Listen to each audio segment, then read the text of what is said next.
मैं तो 11th 9th 10th से ही ऑनलाइन फील्ड के अंदर घुस गया था, क्योंकि जॉब मेरा वैसे भी नहीं था कि जॉब वगैरह करना है, स्टार्टिंग से ही नहीं था।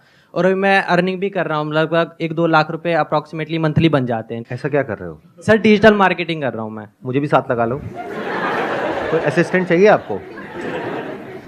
मैं सोचता हूँ सर कुछ ना कुछ आज के डेट में बहुत सारे ऐसे डोमेन्स हैं जिसके माध्यम से आराम से आप चाहो तो 1-2 लाख रुपए आराम से कमा सकते हो, लेकिन उसकी तरफ सर कोई ध्यान ही नहीं देता। उसकी तरफ सब सोचते हैं फ्रॉड है, स्कैम है वगैरह वगैरह, ठीक है, लेकिन उसकी तरफ ध्यान दोगे तो जॉब से ज़्यादा वहाँ पे अपॉर्चुनिटी है। तो बेसिकली आज मैं चाहता हूँ आप इस टॉपिक के ऊपर बात करें कि बहुत सारे ऐसे प्लेटफॉर्म जो लोग सीख करके कर सकते हैं। कोई भी आपके पास स्किल है उसको प्रमोट करके आप पैसा कमा सकते हो, तो क्यों लोग इतने सारे जॉब के पीछे पड़े हुए हैं?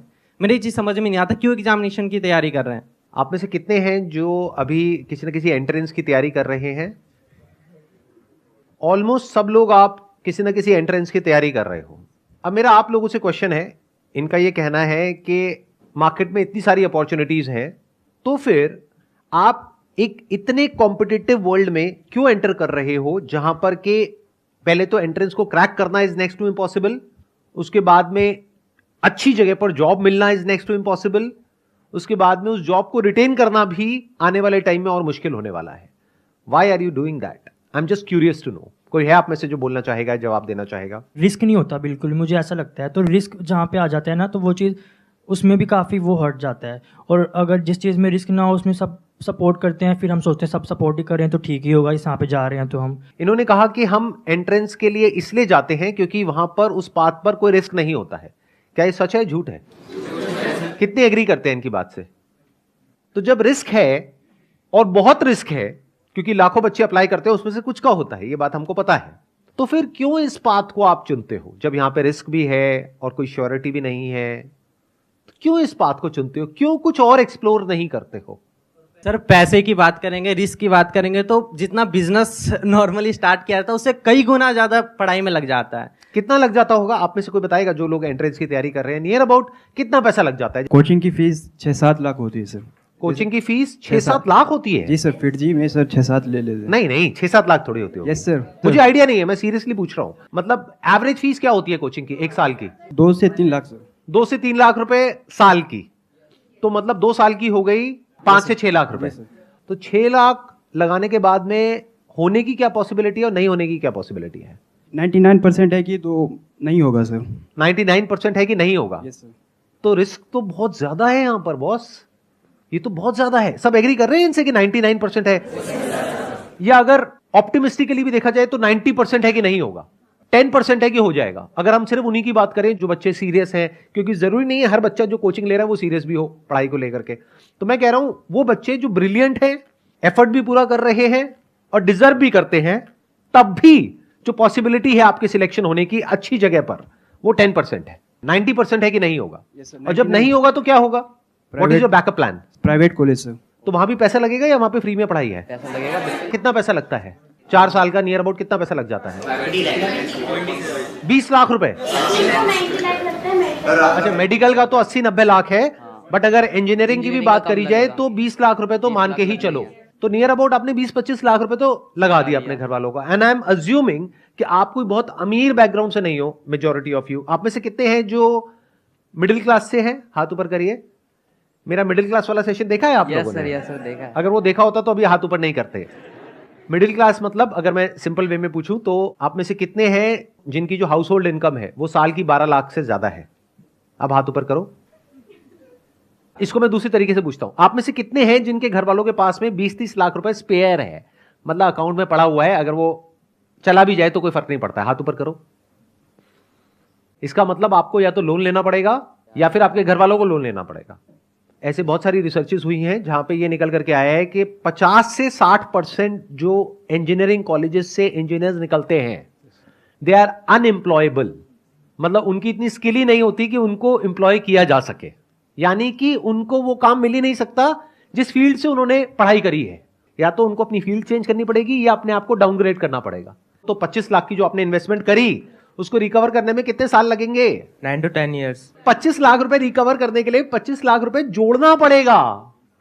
और जोड़ करके विद इंटरेस्ट उसको वापस करना पड़ेगा। इंटरेस्ट भी देना है क्या? इंटरेस्ट भी देना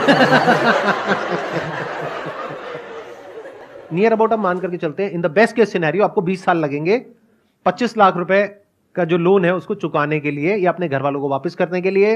मतलब 40 की एज तक जा करके तो आप वो पैसा वापस करोगे, तो रिस्क मेरे हिसाब से कम तो नहीं है। और ये सिनेरियो है कि अगर आपकी जॉब लग गई तो अनएम्प्लॉयमेंट रेट भी कम नहीं है हमारी कंट्री में।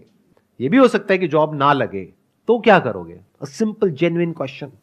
25-30 लाख देने के लिए भी पेरेंट्स ही मोटिवेट करता है, उनकी ही जिद होती है कि हमें ये करना चाहिए। वही कहते हैं कि यूपीएससी निकालो, वही कहते हैं नीट निकालो, वही आईआईटी जाओ, यहाँ जाओ, वहाँ जाओ। उनकी ही जिद होती है और सोसाइटी की और रिलेटिव्स की जिद होती है कि हम जाएंगे तो वो हम ही हैं करोड़ों में से एक। तो इट्स लाइक हमारी विश तब भी नहीं होती है। ये और ज्यादा गड़बड़ हो गई है। क्यों? क्योंकि अगर एक बार को ये होता कि आपके अंदर से होता कि मुझे ये क्रैक करना है, फिर आप किसी एंट्रेंस के लिए जाते तैयारी करने के लिए, तो फिर भी ये पॉसिबिलिटी होती जिसकी मैं बात कर रहा हूं। लेकिन आपके पेरेंट्स ने फोर्स करके या आपके ऊपर प्रेशर क्रिएट करके आपको भेज दिया है। अब पॉसिबिलिटी क्या है आपके क्रैक करने की?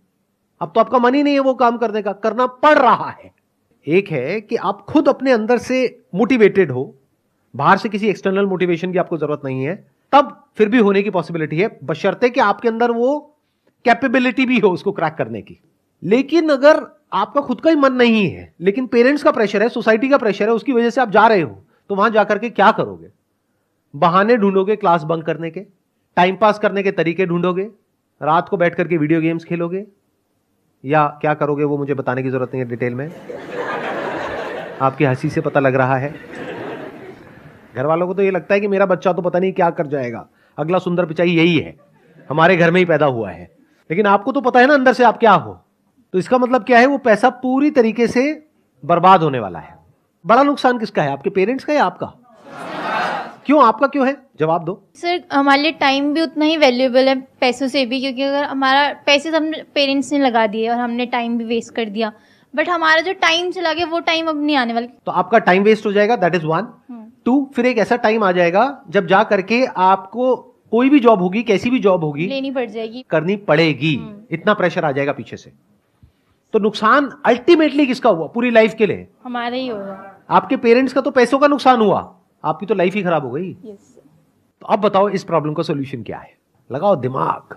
और अभी तो मैंने एआई के बारे में तो बात ही नहीं करी है कि एआई का एजुकेशन के ऊपर क्या असर आने वाला है और जॉब मार्केट पे क्या असर आने वाला है, उसके बारे में तो मैंने बात ही नहीं करी है। सर इस प्रॉब्लम का जो सॉल्यूशन है, मुझे जो लगता है हर जगह आपको ट्राई करना चाहिए। जैसे मैं खुद बताऊँ तो मैं 10 इयर्स जब था, 10 साल का, तब मैं यूट्यूब ट्राई किया, फिर मैं गेमिंग में एंटर किया, फिर मैंने ई स्पोर्ट्स भी खेला, फिर मैं एक sir professional level under 16 cricket career भी चूज़ किया था मैंने। वहाँ पर sir due to physical issues वहाँ पर मैं नहीं कर पाया। बाकी सर अब मैं आया हूँ इस डिजिटल मार्केटिंग के एरा में। यहाँ पर sir 3-4 sources of income already मैंने बिल्ड कर लिया है, जिससे कि मेनली मेरा 50 to 1 लाख रुपीज़ महीने का जनरेट होता है। अभी आपकी एज कितनी है? 15.5 ऑलमोस्ट, लाइक 16 राउंड फिगर। 16 साल। Yes sir. तो आपके घर वाले खुश हैं? बिल्कुल खुश होंगे सर। 16 साल का लड़का घर में सर 1 लाख रुपए अगर महीने का दे रहा है तो खुश तो होंगे ही। लेकिन मेरा सजेशन आपको ये है, प्लीज डोंट माइंड इट, कि अभी ये जो क्विक आपको सक्सेस मिली है ना, इसको दिमाग पे मत चढ़ने देना, नहीं तो बहुत गड़बड़ हो जाएगी। ये मत समझने लग जाना कि मैं 50,000 रुपए, लाख रुपए महीने का कमा रहा हूं, क्योंकि ये कोई फिक्स नहीं है। आज आप कमा रहे हो, कल कम भी हो सकता है, जीरो भी हो सकता है। तो always keep your feet on ground and be prepared for all kinds of situations. जो आप कर रहे हो वो सही है। सर एक छोटी सी प्रॉब्लम है, जैसे कि अभी मैंने टारगेट लिया कि मुझे मंथली का 1 लाख करना है, तो वो मैंने 1 बार 2 बार टारगेट को अचीव कर लिया। बट सर जब मैं नेक्स्ट अब टारगेट को अपना बड़ा करता हूँ, जब उसको इंक्रीज करता हूँ थोड़ा सा, तो सर वो कंफर्ट जोन वाली फीलिंग आने लगती है। मन में ये होता है कि अरे पहले भी तो किया है, अब भी कर लेंगे। तो उस चीज को मैं कैसे टैकल कर सकता हूँ सर? आप कुछ ज्यादा ही अलग लेवल का क्वेश्चन पूछ रहे हो, यहाँ पे बाकी लोग उल्टी कर देंगे, उनके मुंह से झाग निकलने लग जाएगा। क्या बोल रहे हो आप? ये बेचारे अभी अपना पता नहीं कितने साल कितनी तैयारी करने वाले हैं, उसके बाद जाकर के कोई पैकेज लगने वाला है, और आप कह रहे हो कि सर लाख रुपए में मैं कंफर्ट जोन में चला जाता हूँ। सर कोई ऐसा रास्ता बताओ कि मैं ना 2 लाख रुपए अचीव कर जाऊं। बस भाई बस, इतना लालच नहीं करते, बहुत है अभी इस एज के हिसाब से। आगे जैसे से एज बढ़ेगी अपने आप ही रास्ते खुलेंगे। Please have a seat. But ये बात मेरी हमेशा याद रखना, ये जो टेम्पररी सक्सेस है इसको दिमाग पे मत चढ़ने देना, गड़बड़ हो जाएगी। Sure sir. तो एक सॉल्यूशन हमको दिखा यहाँ पर। अब ये सॉल्यूशन कितना जेन्युइन है कितना नहीं है, I can't comment on that, क्योंकि मुझे नहीं पता कि एक्चुअल में कितना कमा रहे हैं कितना नहीं कमा रहे। बट मैं ये कह सकता हूं with confidence and with my understanding of the digital world कि ये पॉसिबल तो है।